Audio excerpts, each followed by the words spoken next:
Hello and welcome to Antrix Media. It's been nearly a decade since Malaysia Airlines Flight MH370 vanished without a trace. The event remains one of the most significant mysteries of modern aviation, with no definitive answers to what happened that night.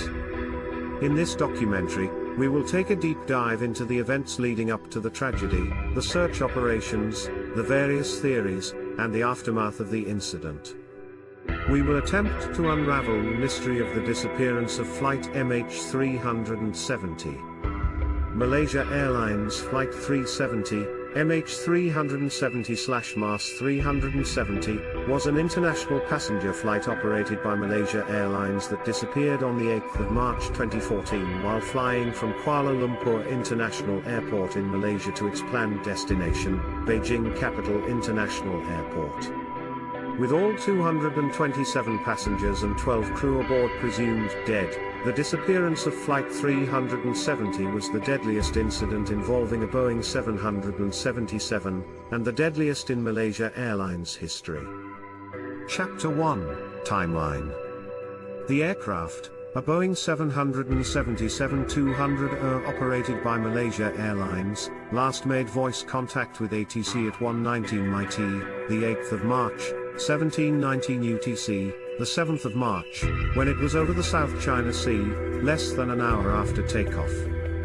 It disappeared from ATC radar screens at 1:22 MIT, but was still tracked on military radar until leaving the range of the military radar at 2:22 while over the Andaman Sea, 200 nautical miles, 370 kilometers, 230 miles, northwest of Penang Island in northwestern Malaysia. The multinational search effort for the aircraft, which was to become the most expensive aviation search in history, began in the Gulf of Thailand and the South China Sea, where the aircraft's signal was last detected on secondary surveillance radar. On the 24th of March, the Malaysian government noted that the final location determined by the satellite communication was far from any possible landing sites, and concluded, Flight MH370 ended in the southern Indian Ocean. From October 2014 to January 2017, a comprehensive survey of 120,000 square kilometers, 46,000 square miles, of seafloor about 1,800 kilometers, 1,100 miles, 970 nautical miles, southwest of Perth, Western Australia, yielded no evidence of the aircraft. Chapter 2, Aircraft. Flight 370 was operated with a Boeing 777-2H6 serial number 28420, registration 9MMRO. It was the 404th Boeing 777 produced, first flown on the 14th of May 2002, and was delivered new to Malaysia Airlines on the 31st of May 2002. The aircraft was powered by two Rolls-Royce Trent 892 engines and configured to carry 282 passengers in total capacity. It had accumulated 53,471.6 hours and 7,526 cycles, takeoffs and landings, in service, and had not previously been involved in any major incidents, though a minor incident while taxiing at Shanghai Pudong International Airport in August 2012 resulted in a broken wingtip. The aircraft was in compliance with all applicable airworthiness directives for the airframe and engines. The Boeing 777 was introduced in 1994 and has an excellent safety record. Since its first commercial flight in June 1995, the type has suffered only 7 other hull losses: British Airways Flight 38 in 2008, a cockpit fire in a parked Egypt Air Flight 667 at Cairo International Airport in 2011, the crash of Malaysia Airlines Flight 214 in 2013, in which 3 people died. Chapter 3, Passengers and Crew. The aircraft was carrying 12 Malaysian crew members and 227 passengers, from 14 different nations. All 12 crew members, 2 pilots and 10 cabin crew, were Malaysian citizens. The pilot in command was 53-year-old Captain Zari Ahmad Shah from Penang. He joined Malaysia Airlines as a cadet pilot in 1981, and after training and receiving his commercial pilot's license, he became a second officer with the airline in 1983. He was promoted to captain of Boeing 737-400 airliners in 1991. The co-pilot was 27-year-old First Officer Fareeq Abdul Hamid. He joined Malaysia Airlines as a cadet pilot in 2007, after becoming a second officer of Boeing 737-400 airliners. He was promoted to first officer of the Boeing 737-400 in 2010 and then transitioned to the Airbus A330-300 in 2012. Of the 227 passengers, 153 were Chinese citizens, including a group of 19 artists with 6 family members and 4 staff returning from a calligraphy exhibition of their work in Kuala Lumpur. 38 passengers were Malaysian. The remaining passengers were from 12 different countries. 20 passengers, 12 of whom were from Malaysia and 8 from China, were employees of Freescale Semiconductor. Chapter 4, Flight and Disappearance. At 0:42 MIT, Flight 370 took off from runway 32R, and was cleared by Air Traffic Control, ATC, to climb to flight level 180, approximately 18,000 feet, 5,500 meters on a direct path to navigational waypoint Igari, located at 6 degrees 56'12" N 103 degrees 35'6" E. The aircraft's final transmission was an automated position report, sent using the Aircraft Communications Addressing and Reporting System, ACAS, protocol at 1:06 MIT. Among the data provided in this message, was the total fuel remaining, 43,800 kilograms, 96,600 pounds. A civilian primary radar at Sultan Ismail Petra Airport with a 60 nautical miles, 110 kilometers, 69 miles, range made 4 detections of an unidentified aircraft between 1:30 and 37 seconds and 1:52 and 35 seconds. The tracks of the unidentified aircraft are consistent with those of the military data. Countries were reluctant to release information collected from military radar, because of sensitivity about revealing their capabilities.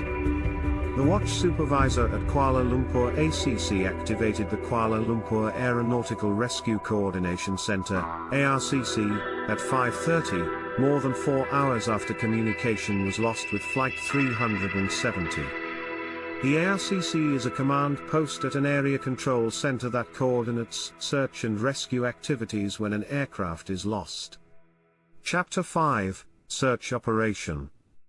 A search and rescue effort was launched in Southeast Asia soon after the disappearance of Flight 370. Between 18 March and 28 April, 19 vessels and 345 sorties by military aircraft searched over 4,600,000 square kilometers, 1,800,000 square miles. The final phase of the search was a bathymetric survey and sonar search of the sea floor, about 1,800 kilometers, 970 nautical miles, 1,100 miles, southwest of Perth, Western Australia. With effect from the 30th of March 2014, the search was coordinated by the Joint Agency Coordination Centre, JCC, an Australian government agency that was established specifically to manage the effort to locate and recover Flight 370, and which primarily involved the Malaysian, Chinese, and Australian governments. On the 17th of January 2017, the official search for Flight 370, which had proven to be the most expensive search operation in aviation history, was suspended after yielding no evidence of the aircraft other than some marine debris on the coast of Africa. In January 2018, the private American marine exploration company Ocean Infinity resumed the search for MH370 in the narrow 25,000 square kilometers area, using the Norwegian ship Seabed Constructor. The search area was significantly extended during the course of the search, and by the end of May 2018, the vessel had searched a total area of more than 112,000 square kilometers, 43,000 square miles, using 8 autonomous underwater vehicles, OVs. The contract with the Malaysian government ended soon afterward, and the search was concluded without success on the 9th of June 2018. Chapter 6: Marine Debris. The first item of debris to be positively identified as originating from Flight 370 was the right flaperon, a trailing edge control surface. It was discovered in late July 2015 on a beach in Son André, Réunion, an island in the western Indian Ocean, about 4,000 kilometers, 2,200 nautical miles, 2,500 miles, west of the underwater search area. In late February 2016, an object bearing a stenciled label of no step was found off the coast of Mozambique. Early photographic analysis suggested that it could have come from the aircraft's horizontal stabilizer or from the leading edges of the wings. In December 2015, Liam Lotter had found a grey piece of debris on a beach in southern Mozambique, but only after reading in March 2016 about Gibson's find, some 300 kilometers, 190 miles, from his own, did his family alert authorities. The piece was flown to Australia for analysis. It carried a stenciled code 676 exabytes, which identified it as part of a Boeing 777 flat-track fairing, and the style of lettering matched that of stencils used by Malaysia Airlines.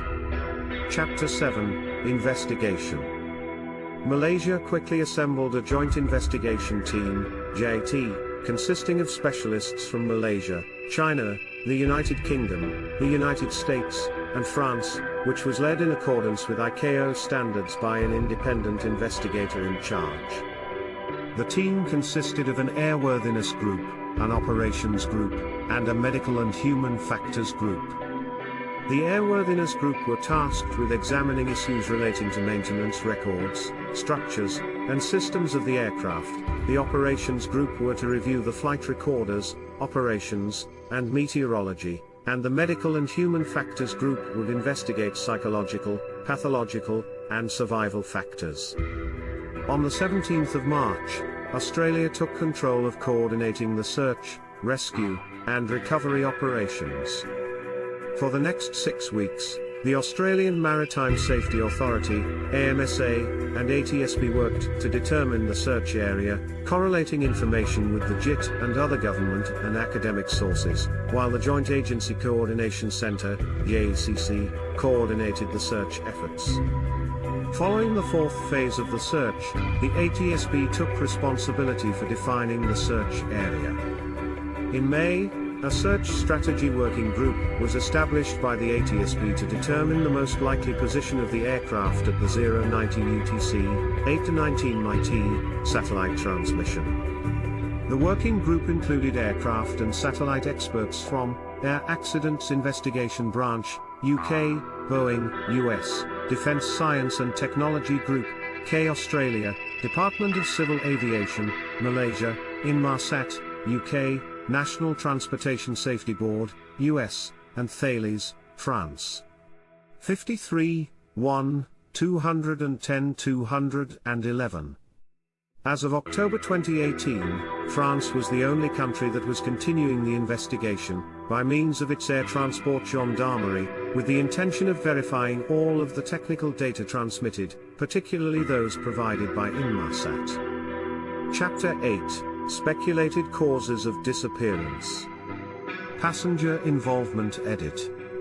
2 men boarded Flight 370 with stolen passports, which raised suspicion in the immediate aftermath of its disappearance. The passports, one Austrian and one Italian, had been reported stolen in Thailand within the preceding 2 years. Interpol stated that both passports were listed on its Stolen and Lost Travel Documents (SLTD) database, and that no check had been made against the database since the passports were first reported as stolen. Crew Involvement Edit. US officials believe the most likely explanation to be that someone in the cockpit of Flight 370 reprogrammed the aircraft's autopilot to travel south across the Indian Ocean. Police searched the homes of the pilots and seized financial records for all 12 crew members, including bank statements, credit card bills and mortgage documents. On the 2nd of April 2014, Malaysia's Police Inspector General said that more than 170 interviews had been conducted as part of Malaysia's criminal investigation, including interviews with family members of the pilots and crew. In 2016, a leaked American document stated that a route on the pilot's home flight simulator, which closely matched the projected flight over the Indian Ocean, was found during the FBI analysis of the flight simulator's computer hard drive. Cargo. Flight 370 was carrying 10,806 kilograms, 23,823 pounds, of cargo, of which 4 ULDs of mangosteens, total 4,566 kilograms, 10,066 pounds, and 221 kilograms, 487 pounds, of lithium-ion batteries were of interest, according to Malaysian investigators. The mangosteens were loaded into the aft cargo bay of the aircraft at Kuala Lumpur International Airport, and inspected by officials from Malaysia's Federal Agriculture Marketing Authority before being loaded onto Flight 370. The lithium-ion batteries were contained in a 2,453 kilograms, 5,408 pounds, consignment being shipped from Motorola Solutions facilities in Bayan Lepas, Malaysia, to Tianjin, China. The rest of the consignment consisted of walkie-talkie chargers and accessories. The batteries were assembled on the 7th of March and the consignment was transported to the Penang Cargo Complex, operated by MAS Cargo, Malaysia Airlines cargo subsidiary, where it was loaded onto a lorry for transfer to Kuala Lumpur International Airport and onwards by air to Beijing. Lithium-ion batteries can cause intense fires if they overheat and ignite, which has led to strict regulations on their transport aboard aircraft. Chapter 9, Speculated Causes of Disappearance. Under the Montreal Convention, it is the carrier's responsibility to prove lack of fault in an accident, and each passenger's next of kin are automatically entitled, regardless of fault, to a payment of approximately $175,000 from the airline's insurance company, amounting to a total of almost $40 million for the 227 passengers on board. An American court could be expected to award upwards of $8-10 million, while Chinese courts would be likely to award a small fraction of that amount. Soon after the disappearance of Flight 370, Malaysia Airlines offered ex gratia condolence payments to families of the passengers. In China, the families were offered 31,000 yen, approximately $5,000, comfort money, but some rejected the offer.